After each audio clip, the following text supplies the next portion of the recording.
another edition of What the Fuck happening to YouTube atheist community and tiny chats. Hysteria. Anyway, yeah, last night. I was a little animated last night. And the good news is I didn't make a recording. I had it sitting right there. I mean, it's just a foot away, and I set it up every time, and I just didn't hit the button.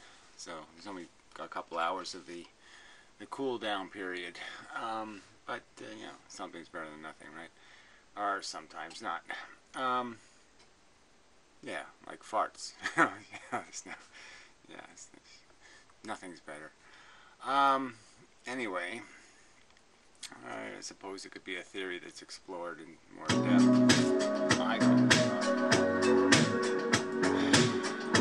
Yes, alarm clock. My alarm clock. There must be an auction coming due or something. No, maybe I was just supposed to get up now. Oh, yeah, it's 6 o'clock in the morning. I was supposed to get up now. Obviously, the day didn't quite work out right. All kinds of, well, whatever. It's always something. You know, so we had this rain and then some pumps and what else? Oh, yeah, it's just kind of amazing. The grass is frozen.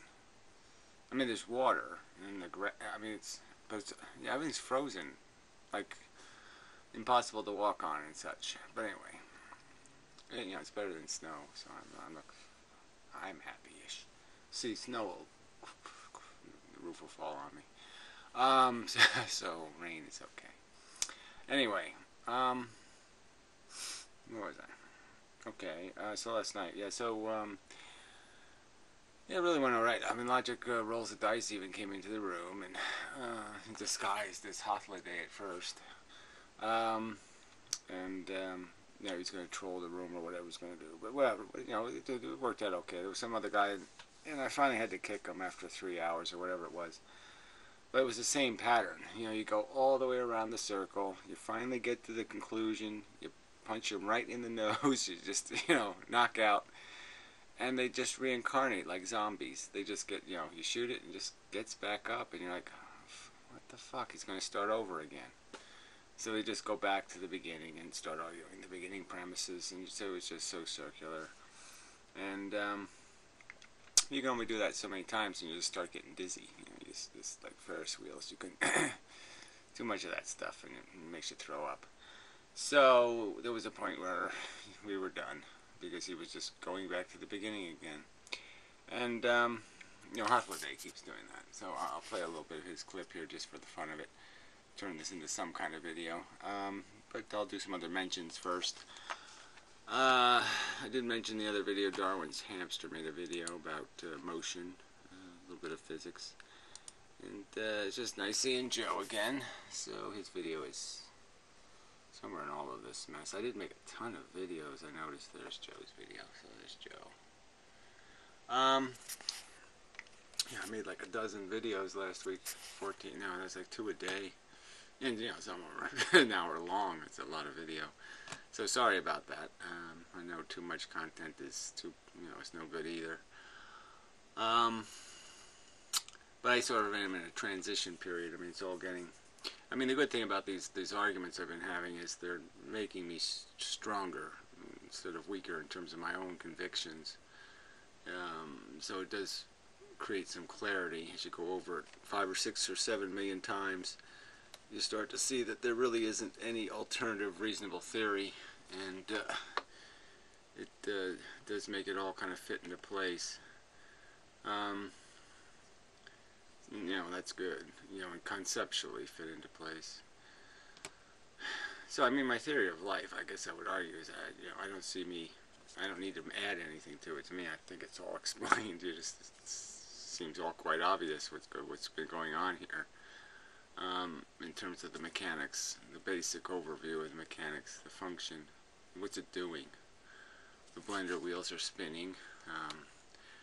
The substance is being torn to pieces, degraded, ruined, and a slurry is coming out that kind of is very unappealing. Yeah, that's it. So, anyway, so is there something else? Working on the next edition of Vloggerdome, the economy stuff. Yeah, everybody else is kind of boring. Warbles is doing his kangaroo thing, and Econovat is doing his religious thing, and that's all I can call it. It's who cares what fucking third world people, what their totem poles look like. I just couldn't care less. It's all psychobabble, how to feel good. It's not about being good. It's not about being productive. Just about how to feel good, as if that's all you're here to do. And if you can't imagine there's a bigger game going on than what's happening to you. I mean, you look at planet Earth, covered with all this green stuff, all these living organisms, and on top of that, all these people. And the best you can do is, how do I feel?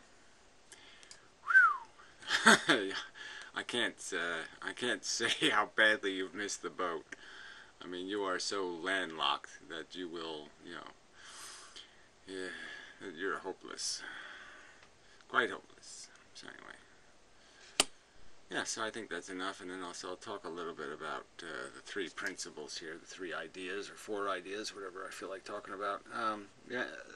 So how's the days? He's made a little stream of rag videos. I don't think I'll bother responding to him about how to argue, and I couldn't give a shit.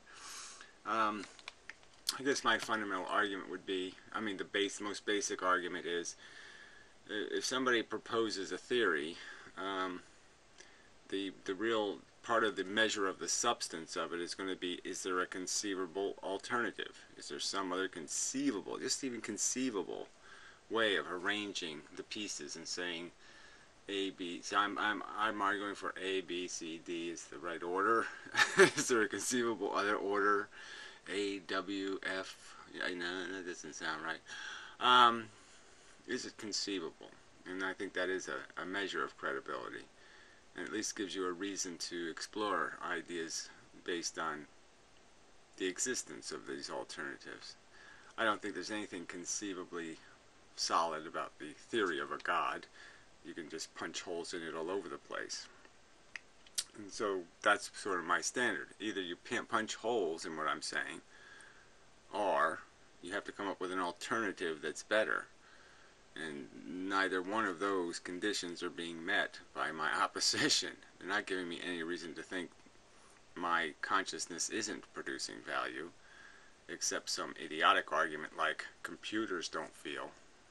Yeah, well, they don't have the same kind of brain. They're not creating a feeling theater.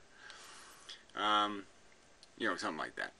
Or come up with some other explanation, like somehow my feelings are part of a matrix, and in the matrix it seems like it means something, but it doesn't really mean anything, and even though you can't imagine how those horrible feelings could be nothing, they're actually nothing.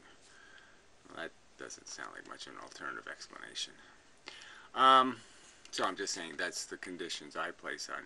That's how I would rationally value some theory, is whether I can easily come up with an alternative that makes more sense, or I can easily come up with loopholes and explanations of physics or logic that just say it wouldn't happen that way, because the very idea of a God doesn't explain creation. Where did God come from? See, it's just too easy. Alright, yeah, that's probably enough of that. So he's made videos on this how to argue thing, which is just, like I said, these are all just a waste of my time. And so I did watch the beginning of this one, so I'll play with this one. I haven't watched this, Misgivings on Purpose, Life of Pi. He's doing way too many comparisons to theater, actual movies and TV. The argument from TV show is a little bit... you really can't criticize somebody else's argument from, if you're going to be using the argument from TV. Come on. Anyway.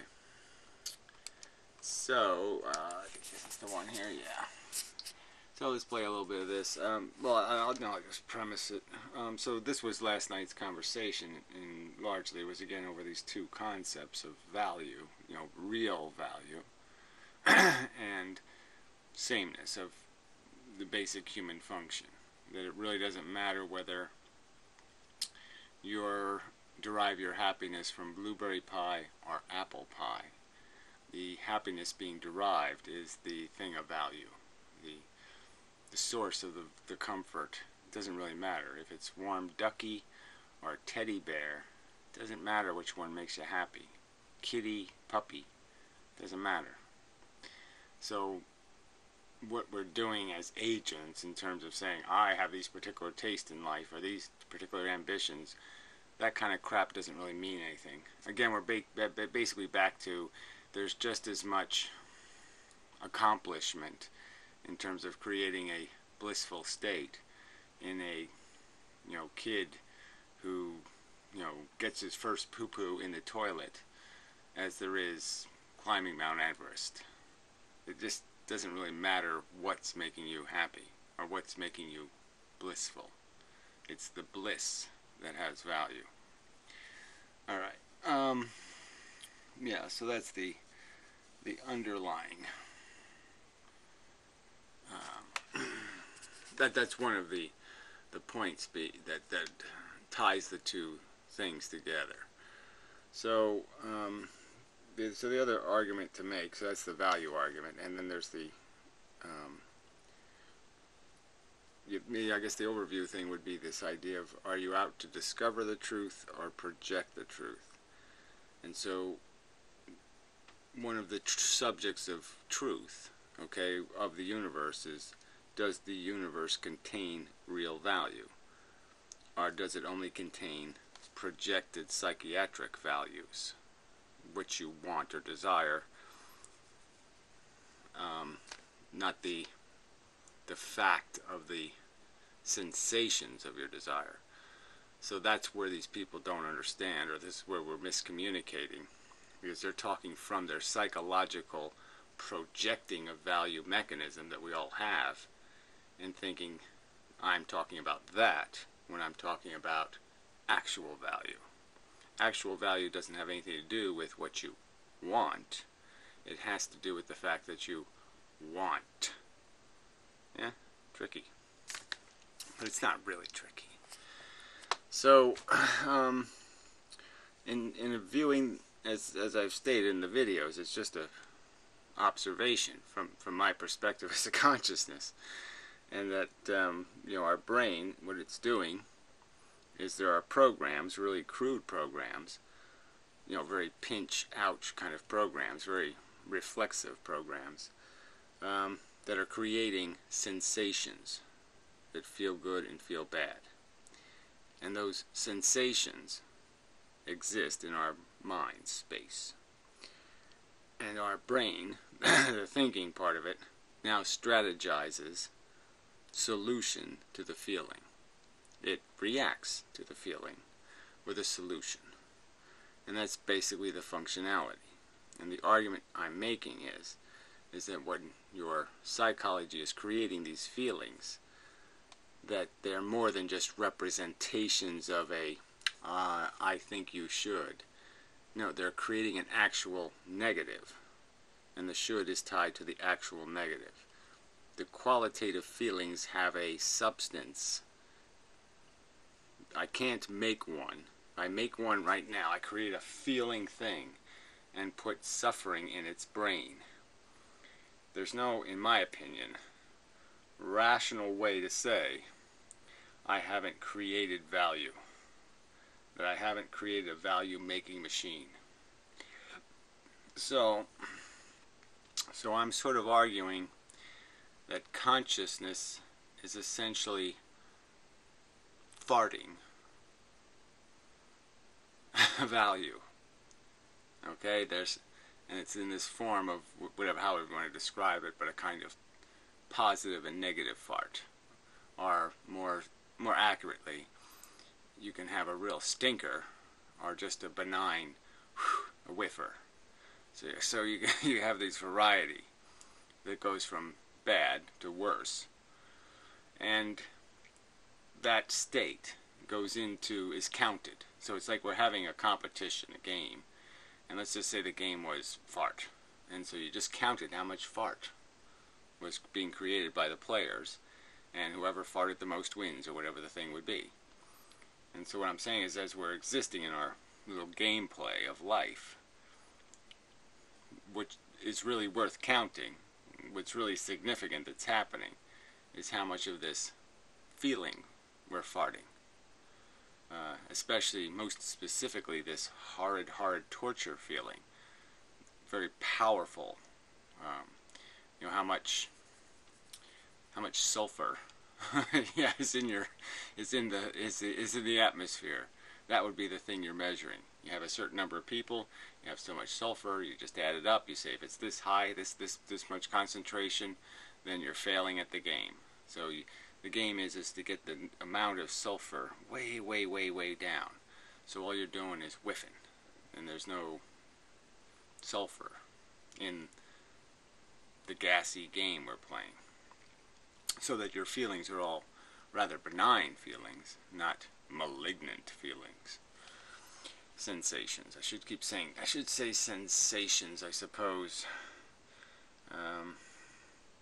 But anyway, that's this conscious space is where, there's this place where what I just said about this gas is manifested. Like I said, we have this consciousness, and it actually throws a feeling in there that we can see, we can feel it, and we have to do something about it because it has this decided character. It is decidedly good or bad, and so it will decidedly lead us in a direction toward or away. But it's not about how we react to it. It's about its existence in and of itself. And that's where me and Hothliday are not communicating. He's not seeing any connection. He's from beginning to end. He's just seeing the word bad as some meaningless word. Just designating some circumstance for which there is some logical course that says stop that, like it's an injury, and like it's only bad because, like, if I get stabbed, it's only bad because the blood is coming out and I'm going to die, but it's not bad because I'm suffering. That kind of thing. The suffering is just some sort of byproduct, and that it has no meaning. The only thing that's really meaningful is life and death, or something like that. And I'm arguing that the real meaning is in this qualitative conscious experience, and that the life and death you have just become qualitatively and experientially you associate it with those feelings. You associate death with negative feelings, and that's why it's bad. It's not bad in and of itself. It's bad because your body viscerally creates negative feelings at the very thought of it. Yeah, the very concept scares you and seems obnoxious to your very being. But death and dying are two different things, and we've gone through that before. Alright, so I think that's enough. So it's just, basically it's first, what are we after here? Are you trying to discover the truth, or are you trying to project the truth? Are you saying that the projected truth has some meaning? I should pay attention to what somebody's brain says versus what somebody's brain says about reality?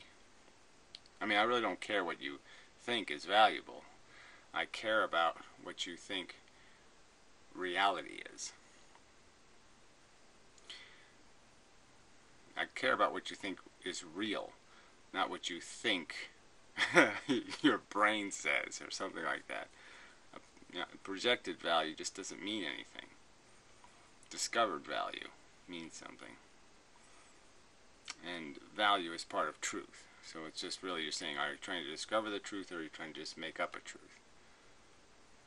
And I'm saying that value is part of describing reality. That it exists in reality, and value is manifested as sentient sensation. Yeah. Okay, and then the sameness argument just seems so obvious. Like, that one's like, I shouldn't even have to argue the fact that my feelings aren't super feelings, and that everybody's feelings are important. And although we're not as useful to the world, or cool, or we don't smell as nice, or we're not, although we're very diverse in the function of our machinery, the what we produce as a sensation has the same value. So it really doesn't matter how good a person you are. Your farts are your farts. Your sensations are your sensations. They don't have anything to do with whether you're Madonna or, President of the United States farts. It's just a fart. It's not a special presidential fart. Okay, now let's play with this. It's interesting to notice that Inmendham's arguments are splicing somewhat. Yeah, they're never spliced at all. So, so you're, even this even this game, that there was ever any splicing. The argument has always been that sensations are the source of value, and that all the organisms that are having them, it is significant wherever it is created in any organism. Yes, it could be bigger or smaller depending on the organism, but I'm just saying it exists as a substance. The sulfur of the feelings exists. The meaning of the torture, if that's what they're experiencing, exists. The weight of it, the reality of it, it exists as a happening, and it was a bad happening, and it's put in the register, it's counted. Bad happening. And a little mark is made. You see, we have the fact that the nail in eye causes suffering, is bad, etc. Well, you say etc., but this is what the whole argument is about, because you're going to start doing that to them shit. You're going to start taking it out of the universe and putting it somewhere else and saying it's suffering, but it's only to them. So it doesn't somehow get counted. Somehow the fart is only their fart. It's not real in the air. And that's the part where we part company. We understand what this means in terms of the philosophy of language, that we're talking about the nail in the eye is both bad to me and bad to you. These are existent events in the universe. Yeah, but again, if you're going to keep saying they're just bad to me, and that it has no meaning in the whole game, it's not counted as a bad thing happening in the universe. So you're saying that somehow it can be bad to me and not be a bad thing happening in the universe. I'm just merely saying that when I'm having bad to me, it's counted as bad in the universe, okay? That's how you can account for it. The universe doesn't get a freebie and say, I didn't do it. I didn't make it happen. I didn't create it. It's not my fault. No, it's in the universe. The bad exists as a fact, not just a fact to inside of me. Of course, individual vessels, individual machines are creating the gas. But it's the gas that is the reality. It is the fact of its existence as a sensation happening. A sensation happening. A sensation happening. And it's not just happening here. It's happening in the universe. And that's the part you're just not getting. I don't know why Inmendham keeps bringing it up as though there's disagreement here. Well, because there is disagreement, fundamental disagreement here. You're not saying you're saying the scoreboard is blank. I could create 6 billion Jews suffering on Mars, and you'd say the scoreboard is blank. They're only suffering to them. They're not suffering in the universe. I don't have to write it down as a happening in the universe and put the negative number, 6 million suffering individuals. I don't have to account for it. There's no number. That's the difference. But this is wasting both our times. So we have this situation And I didn't watch this part. You want to watch it together? Well, let's watch a little bit of it together. Inmendham wishes to impose the idea of there is value and you must play the accounting game of value, quite separate and above from the normal way in which one might talk about value, in that, See, now even just that statement of normal, see, that's where I'm saying, okay, maybe it's normal for you people, but it was never normal as any part of my life. There was never any time in my life that I heard somebody speculate that I could punch somebody in the face and the pain of it would be only value to them. Okay, I didn't have to account for it at all. I didn't have to account for a bad thing happening at all. I just had to worry about the fact that it was a them. And if it was a them I care about, then somehow it matters. And if it's not a them I care about, then somehow I don't even have to account for it. It's not a bad thing. I mean, I've always been aware of the fact that if you punish a criminal, even a heinous criminal, you have to account for the fact that you're going to harm another person. I mean, there's no way of getting around it. That harm's going to happen. And there's more harm in the universe now, because now not only did he create all this harm, but now you're going to create more harm harming him. And for some time I had a problem with that until I realized that, well, you really have to do that to have anything called deterrence. And that's why religion has hell in it. That's why it's promising goodies. It's because there has to be goodies. I value not having a nail in the eye. You value not having a nail in the eye. Well, again, personally valuing something is like having an argument about, Twinkies versus blueberry pie. Why would I waste my time having an argument about what's better, blueberry pie or Twinkies? Who's more special, Batman or Superman? Why would I waste my time doing that? If the value doesn't have a reality, then I'm totally uninterested in a conversation about it. And I'm saying I can't even imagine how you can make an argument that I could create a sentient in a vacuum, create an empty vacuum, call it Garyverse, and then I could make my Garyverse, and somehow I could put a sentient creature in it and torture it. But it wouldn't matter because it's not in the Garyverse. It would only be inside the tortured creature, and therefore I don't have to account for it. And I could just fill my Garyverse full of tortured sentient beings and still say my Garyverse is beautiful because it's just pretty colors, and just ignore the fact that all those things are being tortured because it's only happening to them.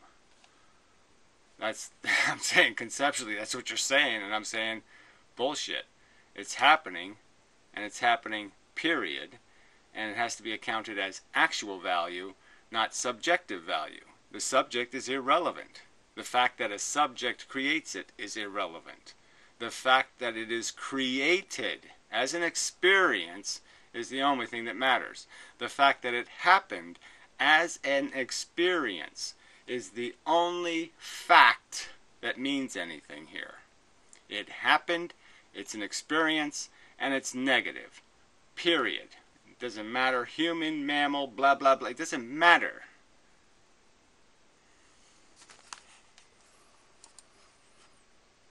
Now, he has tried to make a video dealing with this and recognises the trouble in the language and the manoeuvres he must make linguistically.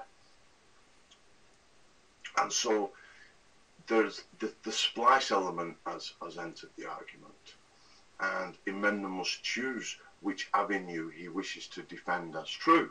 Oh, bullshit. So I won't even... No, I'll finish this. No, this is just too stupid. The two facts, the fact that value is created by sentient organisms, and the fact that sentient organisms have intrinsic sameness in the sense they're creating the same fart gas, okay, those two are not in conflict with each other. Those two factual descriptions of reality have absolutely no conflicting elements. They have a symmetry that is undeniable. They fit right into each other. Here, we might as well finish this stupid shit. The splice is this new idea, rather, the way he phrases it sounds rather childish. The idea that same deserves same treatment. And this would only be true and recognizable within an implemented schema. That is, somebody having responsibility, perhaps. Oh, fuck. You're just not getting it, okay? This isn't about social contract. This isn't about deserve. It's about the fact that when you're keeping the score, okay, you're at this, so say the stadium is down here, and the stadium is producing this value gas, right? The amounts of experiences. And the fact is, it just doesn't matter. The place where they're counting the value gas, okay, it just doesn't matter how you're creating it. It really doesn't matter what kind of silly dance, whether you're square dancing or you're hokey pokeying. It doesn't matter what kind of silly individual dance you're doing. The only thing that's going to matter is how much blood, okay, how much torn tissue is on the battlefield. It's all that's going to matter is how many things were tortured, how much torture was experienced in playing the game. And it's really not going to, it doesn't matter what vessel was manifesting the torture gas. So yes, we can play the game better or worse. We can play a good game and produce very little torture gas, or we can play a bad game and create a lot of torture gas. That's true, but that's not the subject of this conversation. The subject of this conversation is why do we have to create less torture gas? And the reason is because it has value. Okay, so that's why there's an ought here. That's the is-ought gap. Asshole. Of having agreed to take responsibility, then you would understand that a difference in treatment. Dog sucking the cock over there. Might be objectionable. But the cock. Sucking the cock. Yeah, it's funny to play on words. The question then of objection to this created intrinsic value has now switched to a completely new argument. I know. Did you follow that? The creation of this basic intrinsic value is now switched to a new argument. There's no new argument. I'm sorry, there really isn't. Like I said, it's I'm all. You have to have a social contract of ethics just to keep us alive as a social contract. But in absolute terms, let's say the law says I can't murder anyone. But I know somebody's Adolf Hitler, and I murder them. And I'm right, he is Adolf Hitler, and I prevented a horrible Holocaust. The fact is, breaking the law was a great idea, and I won, because I did it right. It's just a fact. I prevented a huge amount of bad gas, and that'll be the bottom line. So all those minor ethics have nothing to do with the absolute truth of value. They're important in terms of having civilization, and that you're going to need those things if you really want to do this, play this game right. But the overview ethic is the one that resolves the is-ought. The is-ought will not be answered in social contract nonsense. The is-ought is answered in big picture, what's the end result? What's the net product? And the net product is really the only product that matters. That you bear responsibility, as Inmendham puts it. We are the bus drivers bearing the responsibility. And that becomes the question issue that needs evidence and arguing for. No, it doesn't. Like I said, it's just a fact of life that you can do. You can the amount of the consequences of your impact. Quite obviously, I could just walk over there and strangle the cat. I could go outside and murder my neighbor. I could do all kinds of things to cause harm to things. So obviously, there's a variance, a whole spectrum of how productive I can be or how destructive I can be, and that's just a fact of our existence. I don't have to prove that. I mean, the fact that you could live a really rotten, crappy, shitty, unproductive existence, I really shouldn't have to explain that to anybody. It's quite obvious that there's obvious ways to make yourself a real piece of shit. And again, in Inmendham, I expect, suspect, anticipate will be totally vacuous also. Yeah, well, whatever. Yeah, I hate you. Yeah, enough said. You're an asshole. You're an idiot. You're a liar. You're scum. And that's exactly what I have to say about that. Let's see what logic rolled the dice. He said something here in capital letters. Oh, Christ. Exactly. He sneaks in as the hidden premise, one ought to be fair. The word fair, again, this is another word that's just so obviously has the word ought written all over it. There's no point in even coming up with the concept of the word fair if it didn't have an ought tied to it. It wouldn't mean anything as a concept because it's acknowledging the fact of the existence of the unfair. And the word deserve and earn. These words would have no meaning in your world.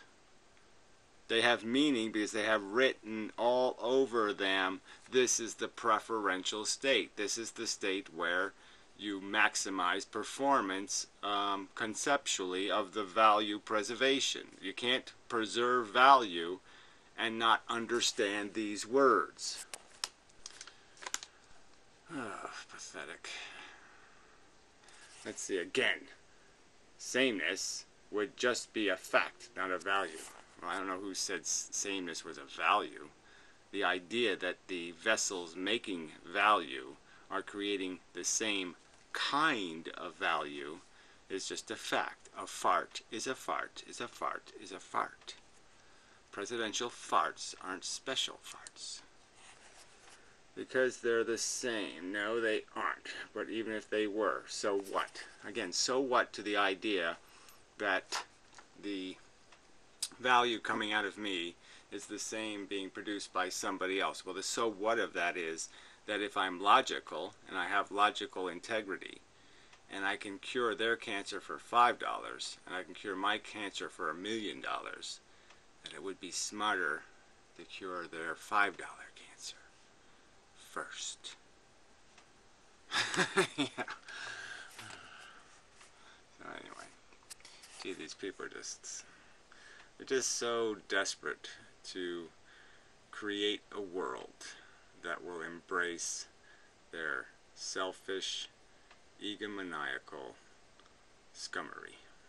Their desire to be scum. Unaccountable scum. I don't want to have to worry about my impact on sensitive creatures. I want to be a reckless motherfucking cunt. Well, yeah, you can't be that and claim you have some kind of respect for intelligence. This logic says you be dumb. Okay, probably enough now. Until next time, and such, and so forth and whatnot.